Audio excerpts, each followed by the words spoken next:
Welcome to Ascended Warrior, Soul Codes for a Shifting World. This is your sacred space to awaken, align, and rise in your purpose. So let's begin. Hello. Welcome back. I'm Chris Alicia, your host for Ascended Warrior. Today we're going to be talking about the battlefield consciousness and why we as humans still wage war. This is obviously a very hot topic always throughout humanity's entire history. War has been an important, if not all-consuming part of life. So as always with this show, what we want to do is look at war and understand from a soul level why wars happen, why we still engage with war, and the sole purpose that has been served through those events. It's not an easy conversation. So again, as always, I ask that before we begin, you open your heart and receive this information from higher self, from higher consciousness, as a way to absorb the information without our human selves getting in the way.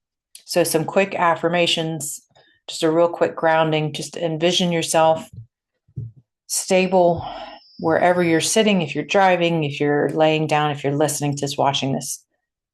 Just imagine yourself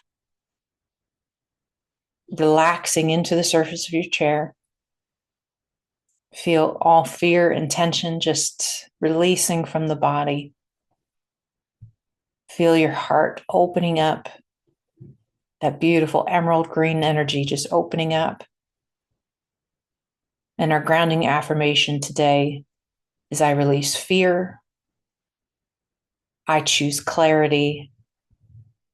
I stand in sovereignty. So this is going to be the first part of a 3-part series. I want to talk about the wars that are affecting the globe right now. So the Ukrainian war with Russia and what's going on in Gaza between Israel and the Palestinians. But before we can even dive into those, I wanted to start with discussing war as a larger topic, war consciousness, where it comes from. And then we can dive into the specific soul purpose of those two conflicts that are occurring today. So war has been a part of human tradition since man really started incarnating as we do now. If you're a student of spirituality and you have been studying this for a while, you've probably come across ancient civilizations where there was no war. If you think of the human's karmic cycle, and Earth is karmic cycle like a circle, we started out at the top of the circle with very advanced civilizations. And as we started to move through the Ascension loop, we regressed. We went into the dark ages. We went into the times where we couldn't find ourselves. We didn't even know to look for our soul selves. It was survival. We were just trying to survive. We came down through the cycle, and now we're coming back up to almost where we began, those ascended higher level cultures. They talk about the downgrade of those ancient traditions being fear, being the desire for more power, more control, the desire to have more than the person next to them.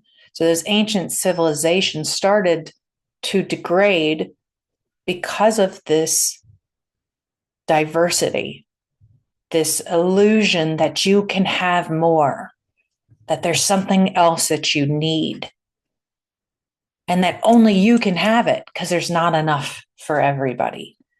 This illusion of division is what started that downward cycle. If one individual and a chain of people says, this isn't enough for me, I want more, they're going to take it from somebody else. It's a very simplified way of looking at it, but that is what started the degradation of the human cycle. Now, again, I always go back to intention. That was intentional. In order for humans to evolve, they can't start at higher consciousness and end at higher consciousness. You wouldn't learn anything. So in order for us to ascend as souls, we have to go through challenge. We have to learn about survival. We have to learn about lack. We have to learn about religions and conformity and community. And then we have to learn about the illusions and how to get rid of those illusions, how to remove the veil, which is very much the cycle that we're in now. We're coming back up to clarity and purpose. So that consciousness of war starts when one person looks around and says, I want more. I need more. I am afraid. I don't have enough. And then they decide to take, and that their needs are more important than the collective's. Whenever I think of war and like the genesis of war, it's like two cavemen. One has a rock, the other doesn't. So the one without a rock smacks him over the head and takes it from him. That illusion of there's only so much to go around, and my need is greater than yours. When you look at wars in that really simplified way, it comes from a place of fear. The people starting these wars, the people fighting these wars, are fighting out of fear. Fear that they don't have enough, that they're not safe, that the other side is going to persecute them, that someone is going to take what they have. And that kicks off this mob mentality, this war consciousness saying, well, we must fight. Because if I fight, I can get more, I can gain more, I can take, I can conquer. There is definitely some of that, the mindset of proving oneself and a few other soul level, karmic level debts and lessons to learn. But at the heart of war is fear. Dealing with your fear. And if it is not dealt with in a healthy way, it can be weaponized. It can be used to take from other people. It can be used to justify killing other people, raping other people, taking what they have because you are afraid. So much of what we go through in our challenges and our challenges when we incarnate really boil down to fear. And it's easy to brush off fear as a thing of importance, especially as an adult. Well, I'm not afraid of anything. Well, I'm not scared of starving. I'm not scared of dying. I'm not scared of being eaten by a bear. But in some primal part of us, we are programmed to feel fear. We're programmed that way so that we can deal with it, so that we can overcome it, so that we can process it, so that we can learn to react to fear in a way that is healthy. But at its primal sense, fear is encoded into our karmic patterns because fear is what pushes you to do. It pushes you to move forward. If you look at some of the greatest wars in human history, obviously the two world wars, the fear that was the genesis of both of them, although different in text. If you look at the books, they were different on paper, but at the heart of them, there was fear of lack, fear of not being seen, not being heard, not having enough, leading to anger, leading to us versus them, leading towards we're right, you're wrong, and now I'm going to take what you have. What's going on in Ukraine, very similar situation to what happened in World War II and I. Countries that you've got the fear on the Russian side, the feeling of not being as important, not being seen, not being valued, leading to anger, leading to them saying they're right and everybody else is wrong, and then leading to they're going to take what they want. It's actually a really simple progression from that moment of fear to the way they weaponize that fear because of that unhealthy reaction to it. Instead of dealing with whatever it was that they were fearing that made them feel they were lacking, they went into you're right, or I'm right and you're wrong. And now I'm going to take what I feel I deserve and you don't. That root of the illusion, this sense that there's only so much for everybody, it's just the most human instinct that we have. Some of it's cultural. We're constantly bombarded with messages saying we are missing something, we are lacking something. Limited edition, hurry up, last minute sale, only so much to go around, food shortages, money shortages, water shortages. That fear that there is not enough in order for all of us to have and be plentiful and live happily is a message that we have been hit with forever. It is the root fear of war and of violence. So understanding that root cause and that it is an illusion. I don't want to undersimplify or oversimplify this. We live in abundance. And I don't mean that as an American, I mean that as a soul. I don't mean that as even the human. As souls, when we come into the earth, we have everything we need to live that cycle, to learn those lessons that we have set for ourselves. Everything we need, including the horrific things that are going to give us the chances to address fear, those challenges. We don't come into this life lacking what we need for that incarnation. And I hope that makes sense the way that I say it, because I'm not trying to say that there's no poverty. I'm not trying to say there's no cruelty. There 100% is. Those are the challenges. And if we are the masters of our incarnation, that what we set up for ourselves in life before we're even born is exactly what we need to meet those challenges to give our soul a chance to grow. So we are not born into this world in lack. We're not born with a deficit of what we need.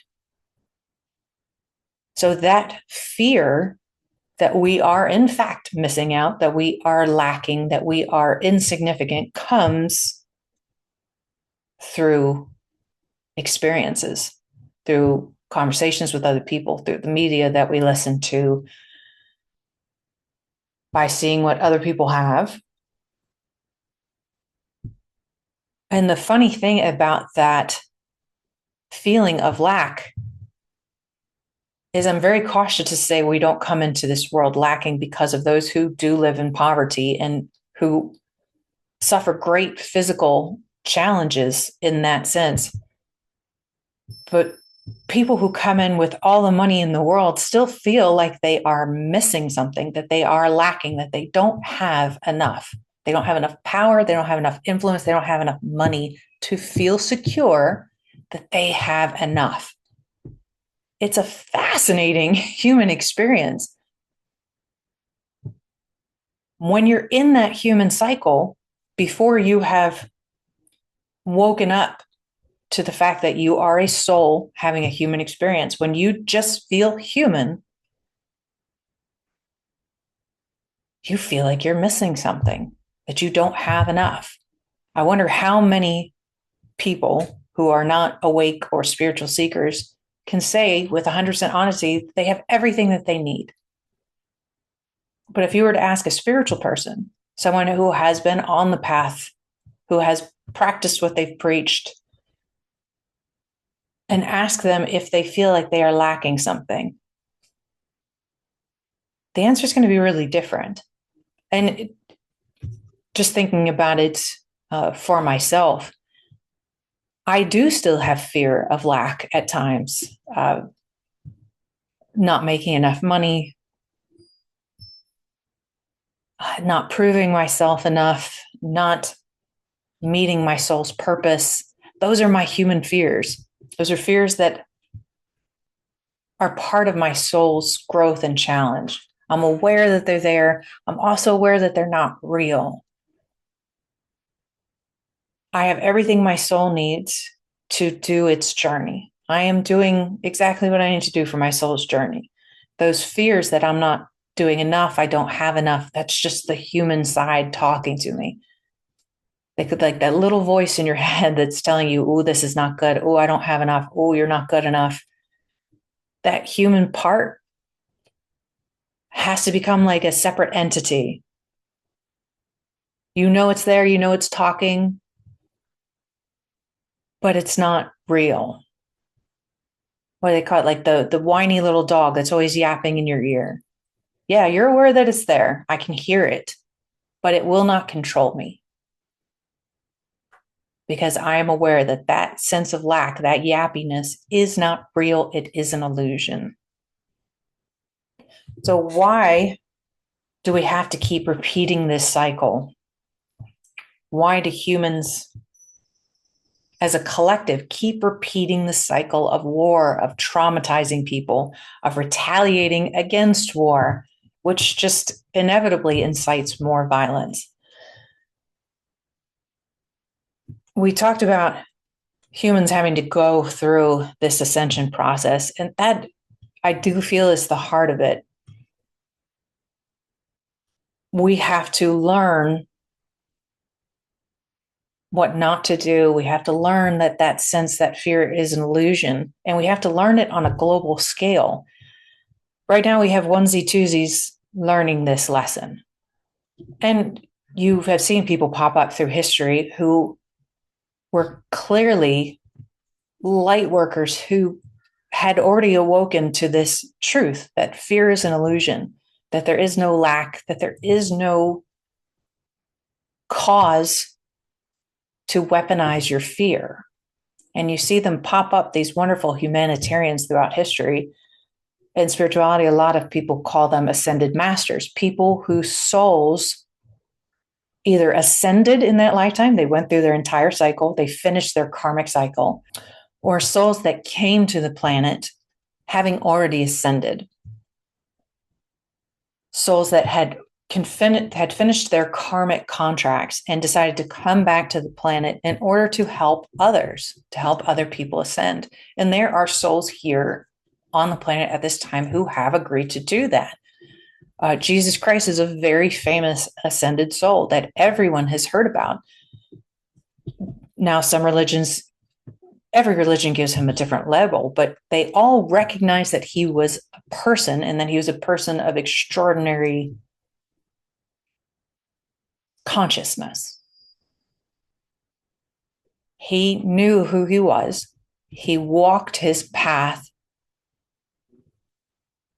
not to say without fear, but without letting fear stop him.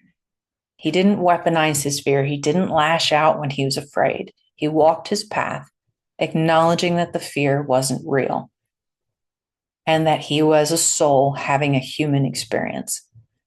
Now, that is obviously a very famous one, and there have been many, many others. But his soul agreed to come to Earth to help other souls. He had already ascended, hence the word ascended masters. Our karmic contracts as individuals mirror our karmic contracts as a collective. As much as I would love to say that my ascension process in this life is going to mirror the ascension process of Earth. Every time I do good, Earth does good, and the collective just follows along. It doesn't really work like that. There is mirroring,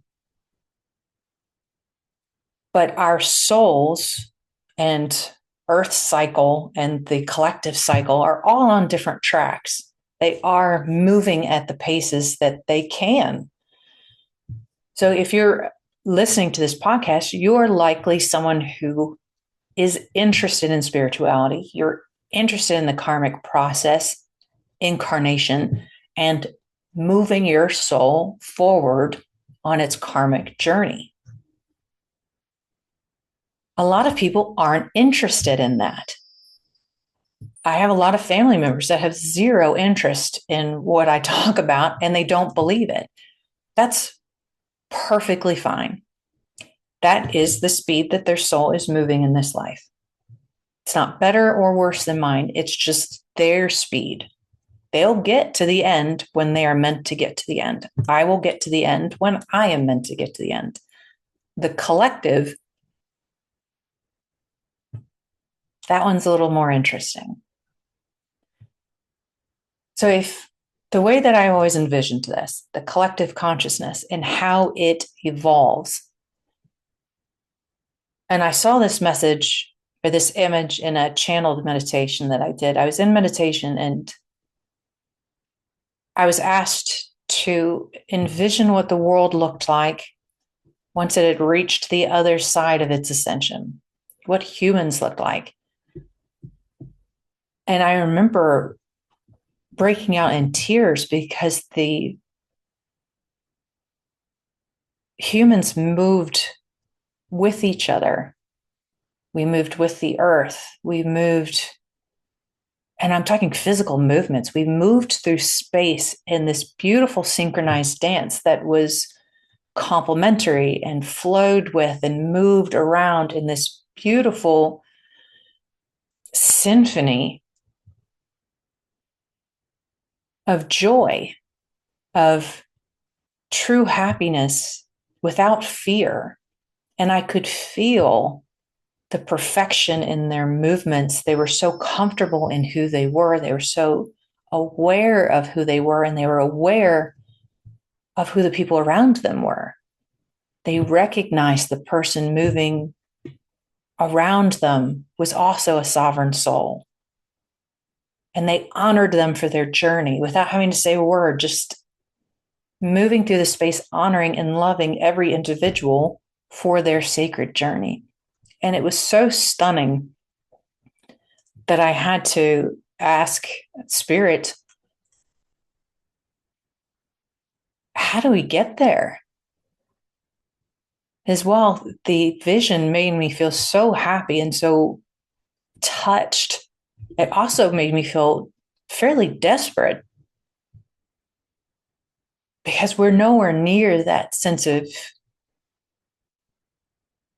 calm and community and collective. And what I saw very clearly was a pitch black room, which was a fairly jarring transition from that beautiful image I was seeing. It was a pure black room. And all of a sudden, in one of the corners, you could just see a light bulb start to flicker on, as if somebody was trying to screw and unscrew a light bulb. And over time, it got brighter and brighter. And then all of a sudden, a light bulb near it started to flicker on. And throughout this darkening room, each light bulb flickering on triggered another light bulb and another and another. And all of a sudden, this darkened room started to fill with light. It made the light bulbs that were just a little bit more dim brighter. It encouraged those who hadn't turned on yet to start to flicker. It brought the light in the room up.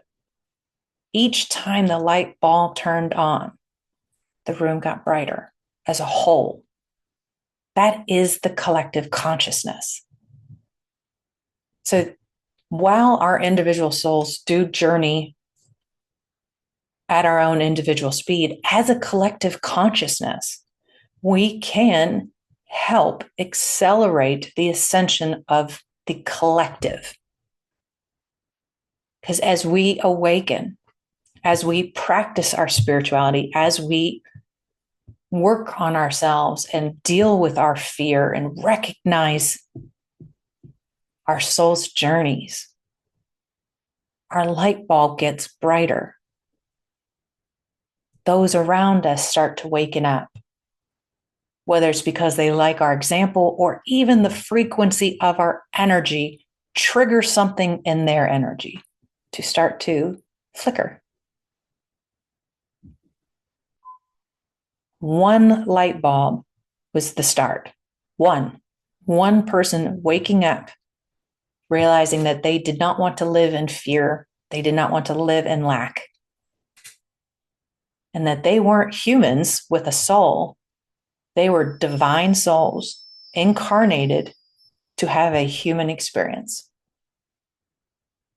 Small reframing of that, because I know some religions do talk of souls, but it's almost like something encased within your body.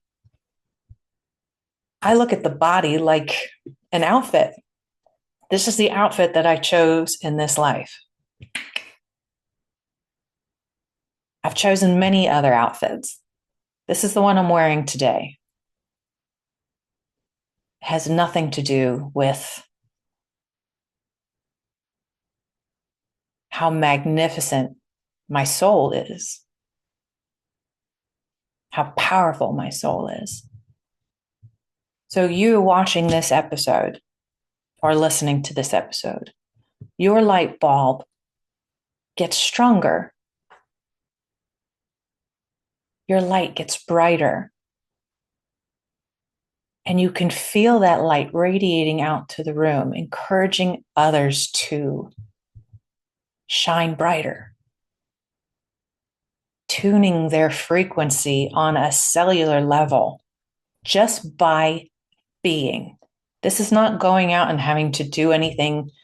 This is not going out and picking up trash or serving the homeless or doing anything like that. All those things are wonderful. This is not a physical act of service. This is being of service. You are a light worker. You are here to serve by shining your light. How magnificent is that? And I totally get off of the war thing because I can feel the resonance of that truth. We get so heavy and physical when we think of war from a human perspective, when we think of life from a human perspective. There are people starving, there are people dying, there are people hurting. When we look at that world as if this is everything, this is life, this is truth, then it's almost like taking the blue pill. I think it's the blue pill in the Matrix. You have chosen to forget versus choosing to awake. And every time we turn on the news or we hear a story or see one of the atrocities that humans commit, we are asked, do you want to take the red pill or do you want to take the blue pill? Do you want to remember that you are a soul and that your light is magnificent. And what you're seeing is a chance for you to grow as a soul. Or do you want to forget that you're a soul, even if it's just for a moment, and feel fear and feel lack and feel despair? We're given the opportunity to make that choice all day, every day. It never ends. Even once you wake up, if you look at some of the most beautiful light workers that are out there doing great work, out there speaking, out there channeling in messages, I guarantee they still have that choice to make when they feel sick, when someone they love is hurting, when they see war. The collective consciousness is almost like a tornado. If it was just one person spinning on the street, screaming at the top of his lungs that he wanted more, nobody would care. But when you have a nation standing on its feet, spinning together, demanding more, it collects more and more energy as it goes. It collects more and more people into this vortex of anger and fear. And each person that chooses to forget that their soul gets sucked into the vortex. This is all that is. It's awful. It's terrible. It's painful. Sucked into the vortex. Oh, this is a tragedy. Humans are terrible. We don't deserve to live. Sucked into the vortex. It is harder to stand in your light and let the vortex pass right by. Because it's not going to go away just because I'm standing here, just because I'm saying I recognize that war is a part of the karmic pattern, that it has been an important part of both the collective and individual soul journeys. That doesn't mean I don't get sucked in by the emotions of it when I see the atrocities, but I have to pull myself back out. I have to remember we are souls. We are divine souls. We are here on this planet intentionally. We chose to be here at this time. We chose to experience this because there's something we need to learn or some way we need to serve. If you're outside of those areas and you haven't been in a physical conflict or physical danger, that doesn't mean it's not affecting your soul journey. So as light workers, we stand in the energy of truth. We stand in our sovereignty as souls and do our best not to get sucked into the vortex of fear consciousness. Because that leads to hatred, that leads to anger, that leads to intolerance, leads to judgment, swirling around until we hate, until we are willing to hurt someone else. It's arguably easier to get sucked into the vortex and just spin along with the rest of humanity than to stand in your sovereignty as a divine soul, having a human experience, honoring other souls having their human experience, and shining your light in that dark room. You're the light bulb in the dark room. The more you understand, the more you look at world events through a spiritual lens versus a human lens, the brighter you shine. The brighter all of those around you shine.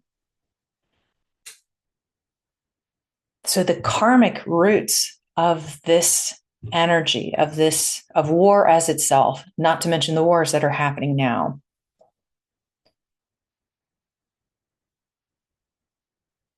it's incredibly powerful.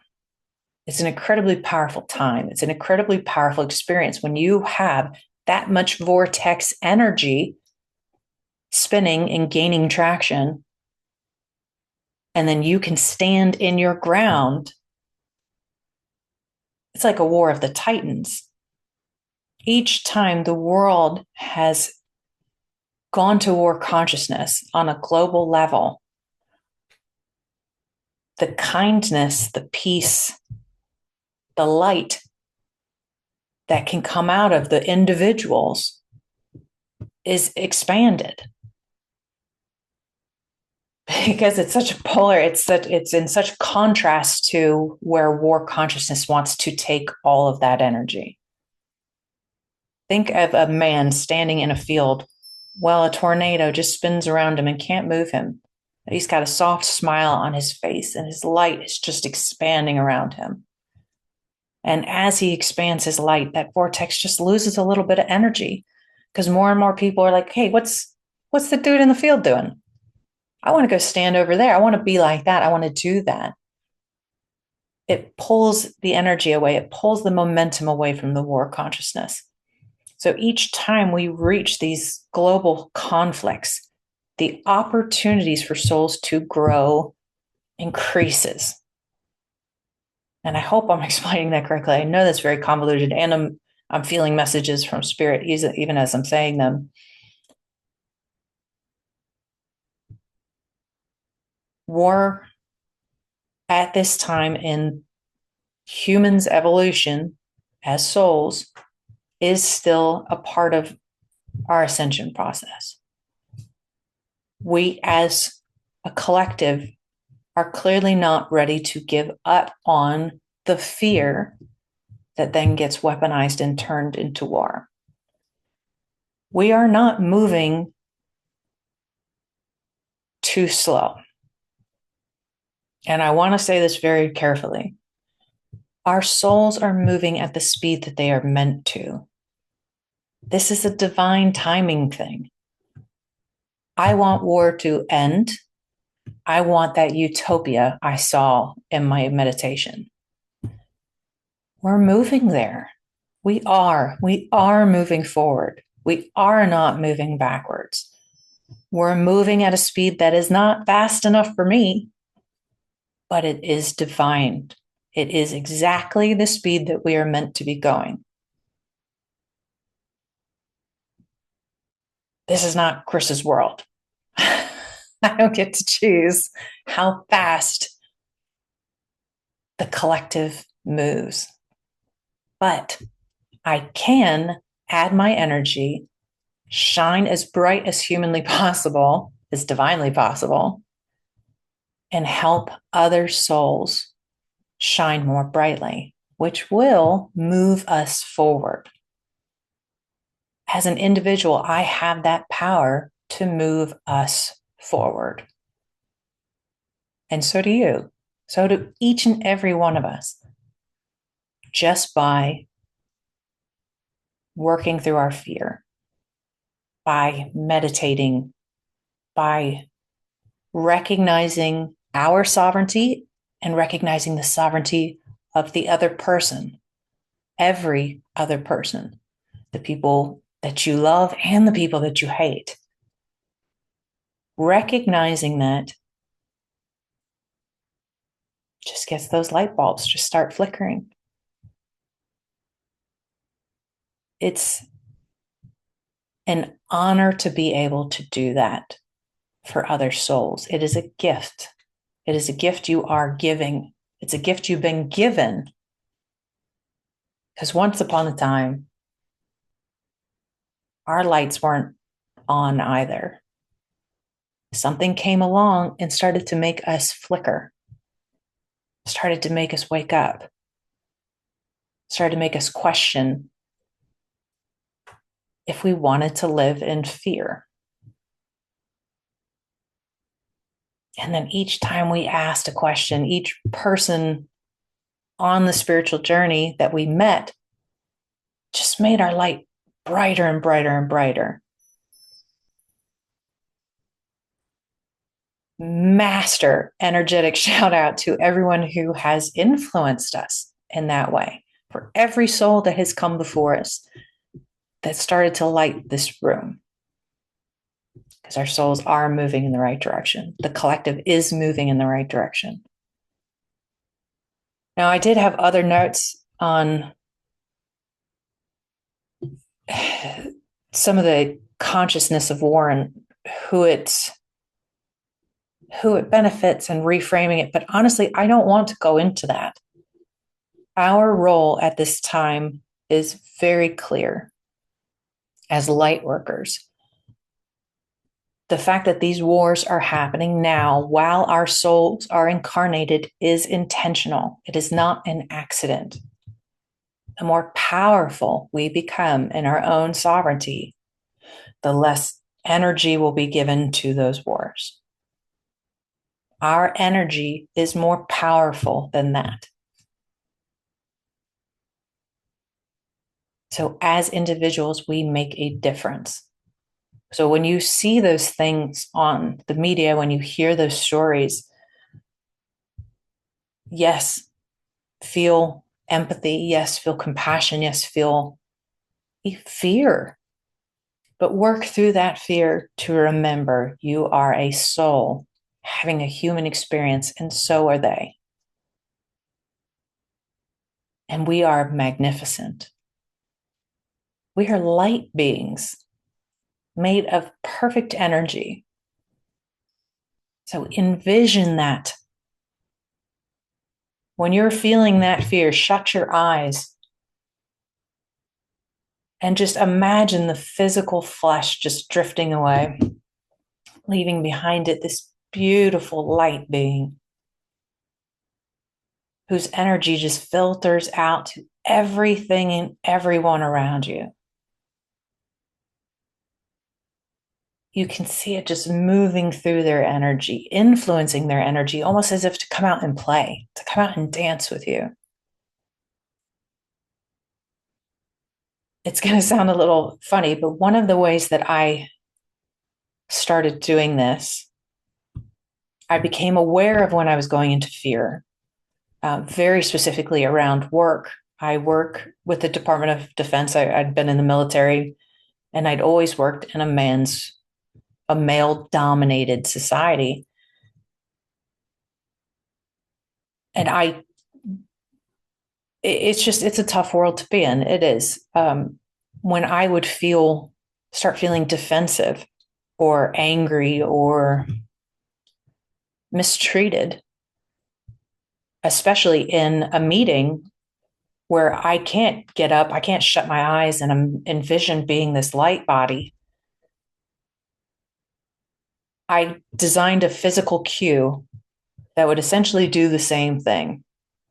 While sitting and I've done this countless times, sitting in a conference room, starting to get angry, starting to feel human, I raise my pinky underneath the table on one of my hands. This symbol, this signal reminds me that I am a soul having a human experience and that everyone around me are souls, divine souls having a human experience. There's no real fear. There's no real lack. This is intentional. This is teaching me something. And it instantly calms me down. It instantly grounds my energy, makes my light shine a little bit brighter, and protects me from that emotion, that emotional vortex sucking me in. I love this pinky trick. I teach it to everybody. It doesn't have to be a pinky. It could be anything you want. Some people like to flick their bracelet or twirl their rings, tapping your fingers. It's something I consciously do to remind myself that I am a soul having a human experience. And it cuts the string of fear before it can get hold of me. It stops the emotions before they can run away with me. It is wickedly effective. So When you feel those things, especially around the global events that do feel so far out of your control, throw up a pinky, settle into your light space, meditate, send a prayer, whatever it is that you do that makes you feel the most joyful, the most grounded, the most present is exactly what you need to do to help awaken the collective consciousness and start pulling those people out of war consciousness. Incredibly powerful. You are incredibly powerful. So, all that being said, I would like to close this session with a quick meditation to anchor in this feeling of peace, of soul sovereignty, of light. So, wherever you are, if you could just take a deep breath in and let your eyes drift closed as long as you're not driving, and then gently release. Breathe in through the nose and out through the mouth.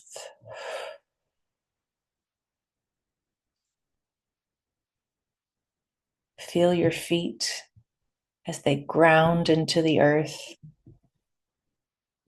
growing more solid and heavy. Feel that your body is supported. Your stress just leaks away. Know that you are safe.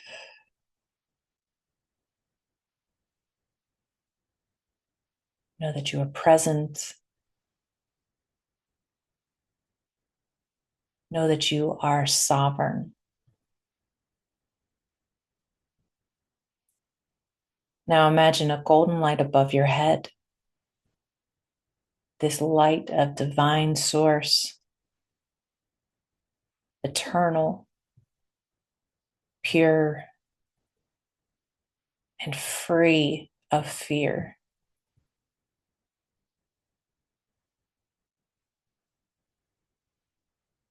As you breathe in, allow that light to flow down through the crown of your head,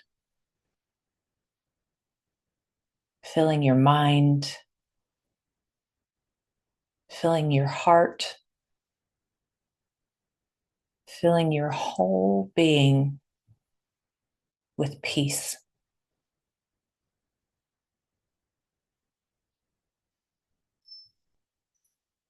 With every breath, feel as this golden light expands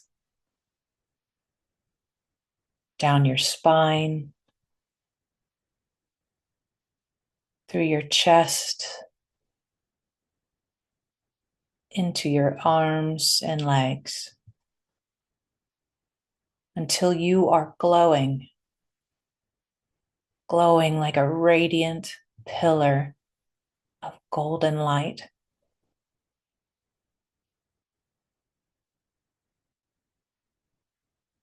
Now, from this place of inner sovereignty, send your golden light out. First to your home, then to your community, then across the oceans, flowing from place to place, and finally moving over these lands at war and in conflict. See these borders dissolve in your golden light. See the people that are held in fear and anger and pain, bathed in this beautiful golden light. Watch as it bathes them in peace and clarity and compassion.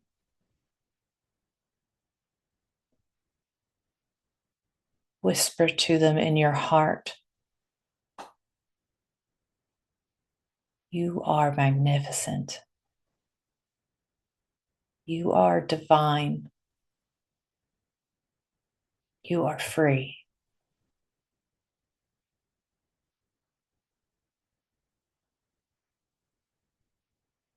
Take one more deep breath, anchoring in this golden light, not just for yourself, but for souls across the globe. Know that every time you choose peace, know that every time you connect with your light, you help heal the world's consciousness. And when you're ready, gently return to this moment, grounded, present, and divine.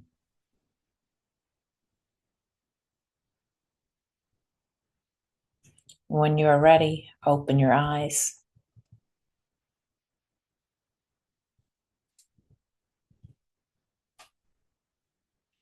We cut the strings of fear when we have these conversations. We remember our sovereignty when we have these conversations. We are free. We are divine.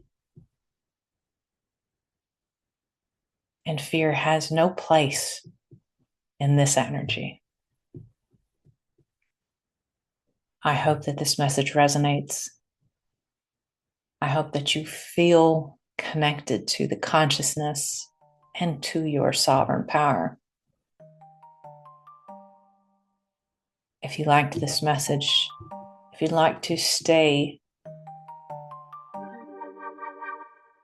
if you'd like to be a part of this community, if you'd like to be a part of this conversation and this movement, please subscribe on my website, www.ascendedwarrior.com. I'll put a link in the notes. Join the conversation. Open your heart.